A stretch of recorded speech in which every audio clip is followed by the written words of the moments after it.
Gotcha. Hello everyone, and welcome to my list for the top 10 tips for fighting Raging Brachydios. Of course, there's going to be a few more than 10, but I just like the number 10. It's a nice number, right? So you'll be getting more than 10, and these are going to be really helpful. So if you find the video informative, be sure to leave a like and let me know in the comments section. Let's get started by talking about the hit zones that you don't get to see in the Hunter's Notes. Take a look at this.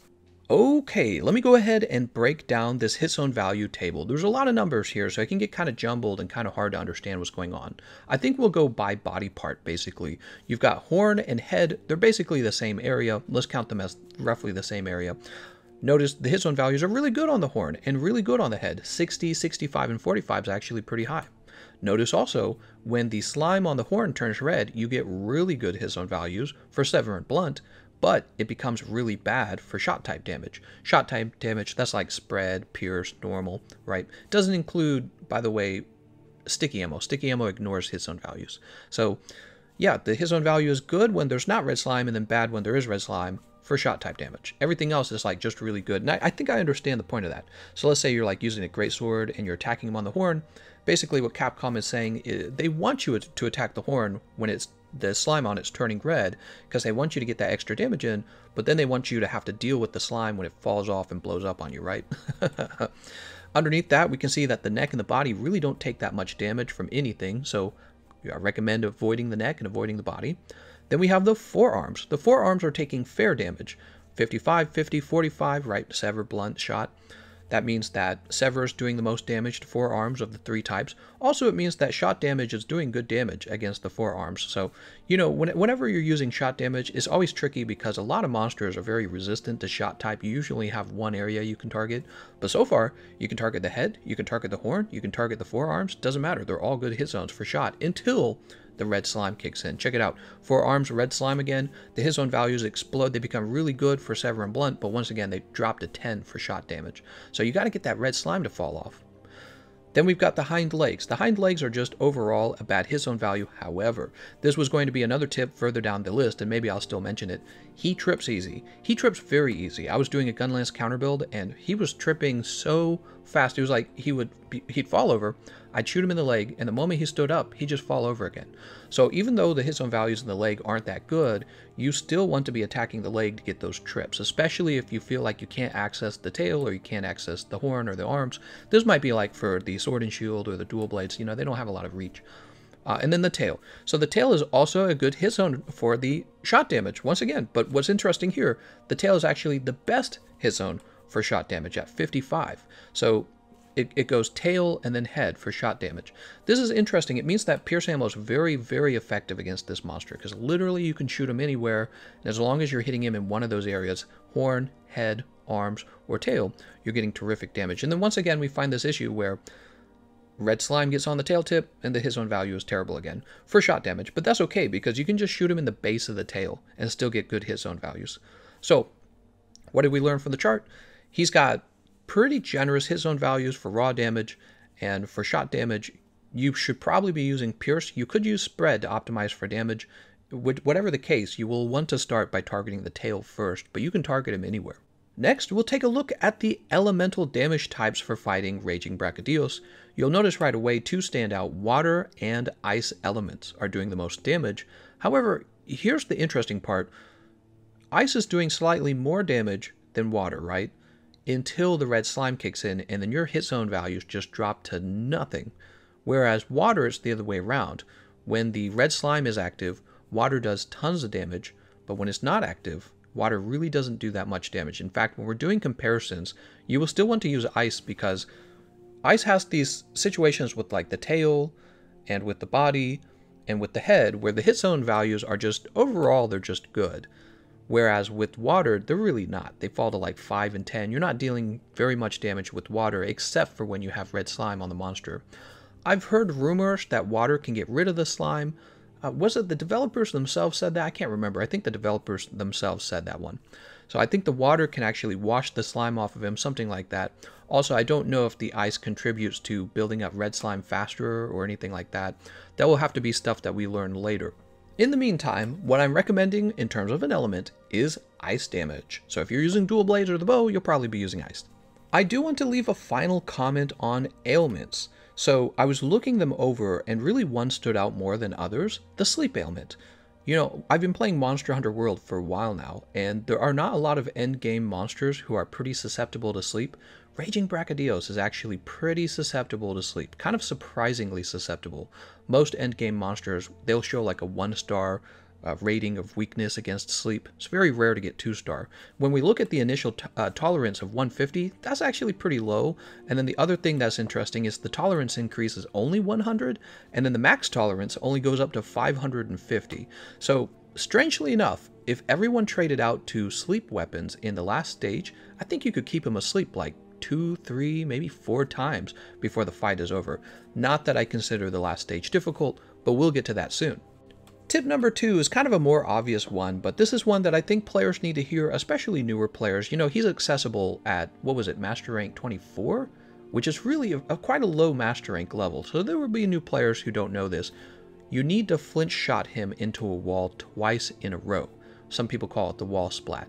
You need to wall splat him twice. So you begin the fight, he doesn't know you're there, you pick up the pods, maybe you shoot a pod at the ground so he's distracted, then you grab him by the head, you throw him into the wall. It's very easy to throw Raging Brachydios into a wall. He's very tall, so when he flinch shots forward, his travel distance is quite far.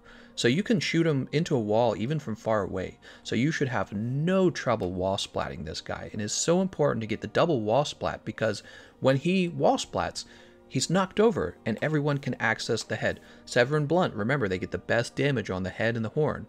A shot can go anywhere at once, but Sever and Blunt's getting all the damage on the head and the horn. So double wall splat, especially in multiplayer, right? If you're playing by yourself, maybe it's not as important, but I consider it important in multiplayer.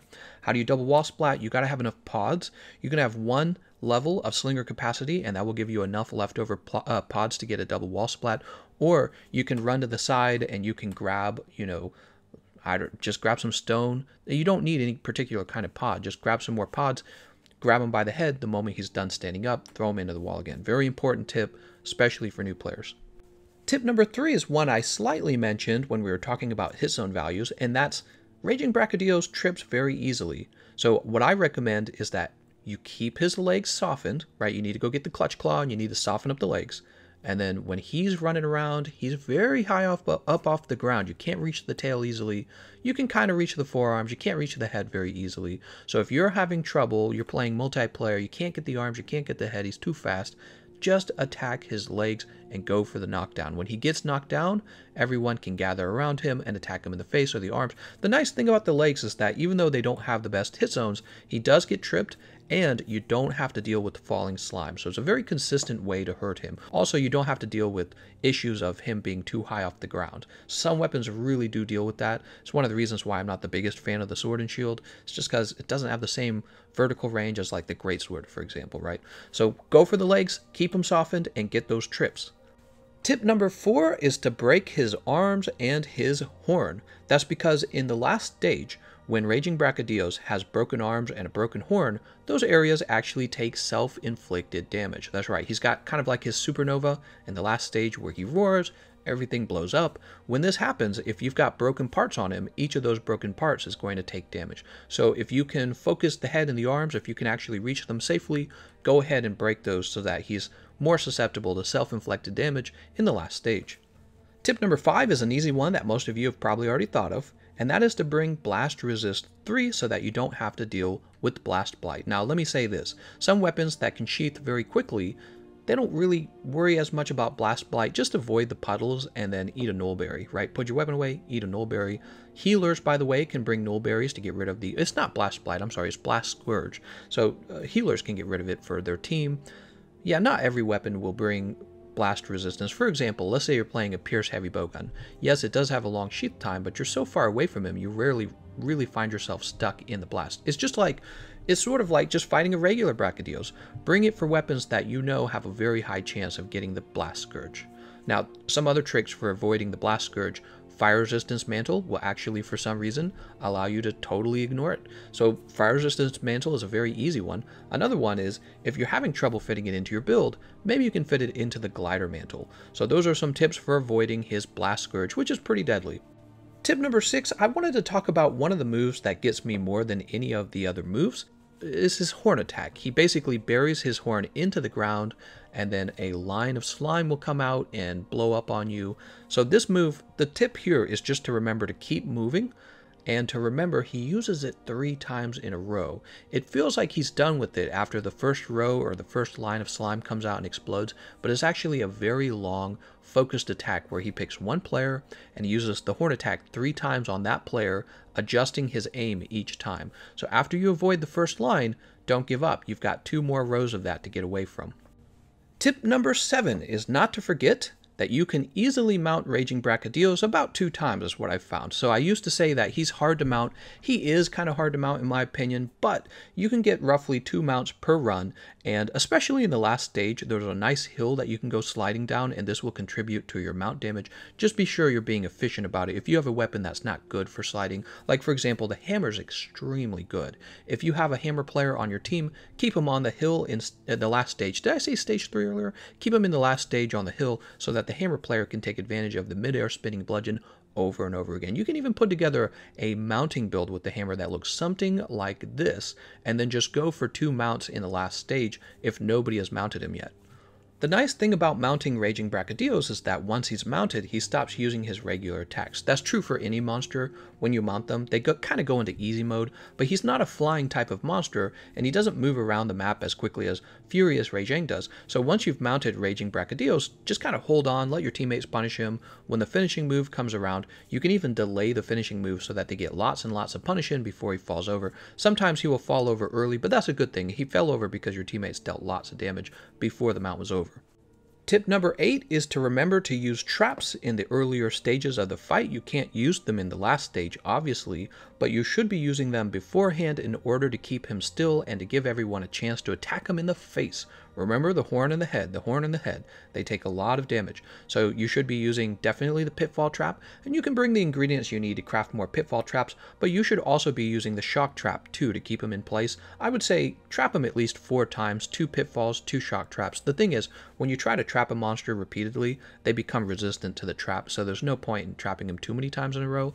The other thing I wanted to mention, a lot of people like to do this, there's a lava spout in the volcanic region that he eventually walks to, so one of the things you can do is wait till you start seeing bubbles coming out of the lava spout, and then when you know it's close, put the pitfall trap down or the shock trap down and just put it right next to the lava so that you can still attack him. Like some people put it directly over, you don't need to do that, but put it close enough that he still takes damage and your team can punish him at the same time. So probably not directly over, but right next to it, okay? Tip number 9.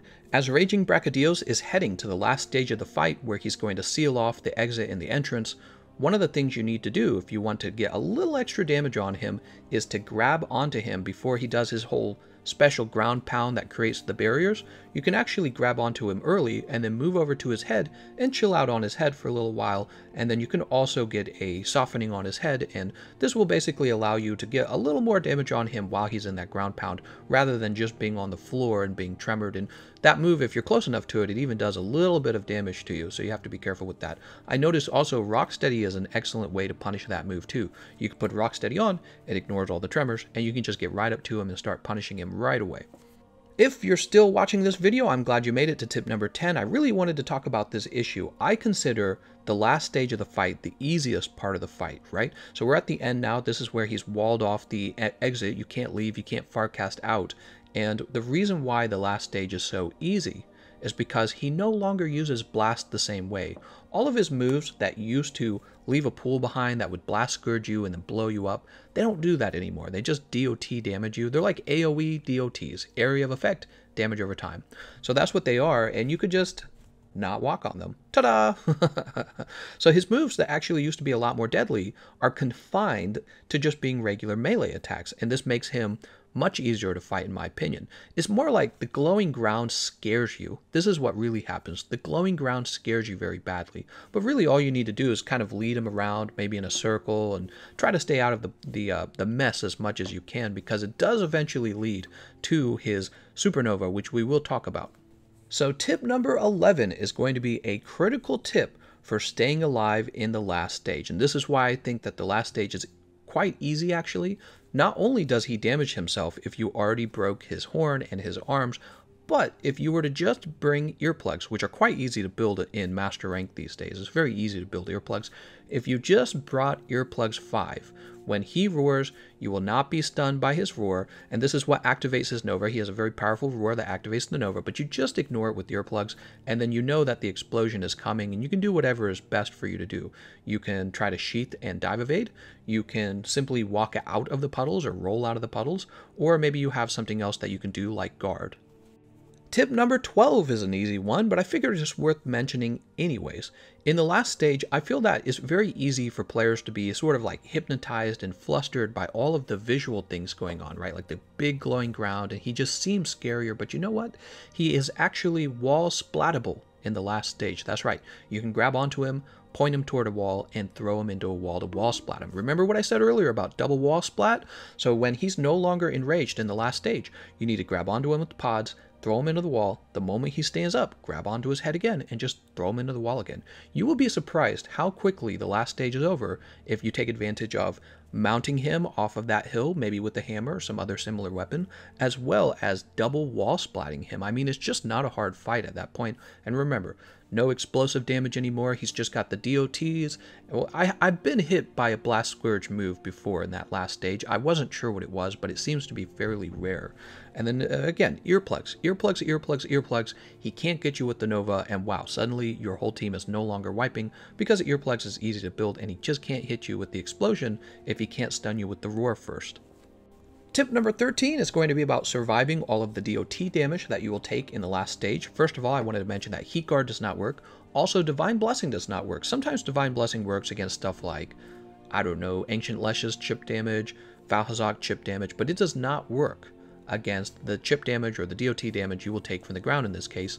And so it's useful to have somebody run wide range and to just heal the team. But if you're not having that happen, remember you can also just have the health regen augmentation on your weapon, and then you can bring recovery up if you really need it, but I don't think you need it that much. Just try to walk out of the slime if possible, and the health regen augmentation by itself should be about enough to keep you alive. Let me just mention though, if one player plays like wide range, they're pretty dedicated to healing, it's so easy at that point. I mean, there's just no way you will die from the DOT. You will basically have to be one-shotted by the Nova, which if you're being one-shotted by the Nova, maybe you should consider bringing a little more defense. Tip number 14. Speaking of being one-shotted by the Supernova, I just wanted to give a warning out to players who like that mantle. I still like the mantle. I think it really improves your damage output because you don't get interrupted by much. Well, if you're wearing Rocksteady in the last stage, sure, you get to punish him at the beginning of the fight. Just remember, when he's using his Nova, it seems that the puddles overlap and they each individually count as an explosion, so they can utterly destroy you if you're wearing Rocksteady, because you will be hit many, many times by these explosions. Alright, so that is all of the tips that I am recommending for fighting Raging Brachydios. Let's just finish the video out with a few builds. Here is a greatsword build with earplugs that deals a tremendous amount of damage to the arms and the head and can even cut the tail pretty well. Additionally, here's a Pierce Ammo heavy bowgun build. This bowgun will shred right through Raging Brachydios, and you would be surprised how effective it is. Just be careful not to be one-shotted in the last stage, because bowguns are going to easily be one-shotted if you're not careful. And then finally, take a look at this Gunlance build. It's the same build that I showed off in my counter build video. You can go watch that if you want to see how I use it as well. I'm going to thank you all for watching, and I'll see you guys next time.